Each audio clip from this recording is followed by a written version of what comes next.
Ang paghihintay para sa unang milestone na pagtawa ng iyong sanggol ay maaaring parehong kapana-panabik at nakakabigo. Kung hindi mo pa ito naririnig, narito kung paano mo mapapangiti o mapatawa ang iyong sanggol sa unang pagkakataon at maaalala mo ito magpakailanman. Kailan ko dapat asahan ang aking sanggol na mapapangiti at tumawa sa unang pagkakataon?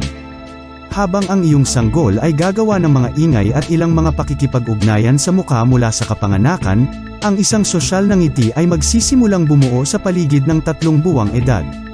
Sa pamamagitan ng 4 na buwan, ang iyong sanggol ay magsisimulang ngumiti ng kusang sa mga tao.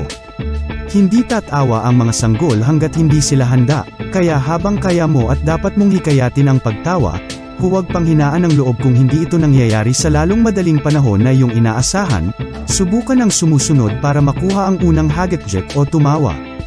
Kopyahin ang mga tunog ng iyong sanggol. Kumilos na excited at ngumiti kapag ang iyong sanggol ay ngumingiti o gumagawa ng mga tunog. Bigyang pansin kung ano ang gusto ng iyong sanggol upang maaari mong ulitin ito. Maglaro ng mga laro tulad ng isang silap-a-boo. Bigyan ang iyong sanggol ng mga laruan na naangkop sa edad, tulad ng mga kalansing at picture book. Ilagay ang mga laruan malapit sa iyong sanggol para maabot niya o masipa siya. Paano kung ang aking baby ay malaking ngiti ngunit hindi tumatawa?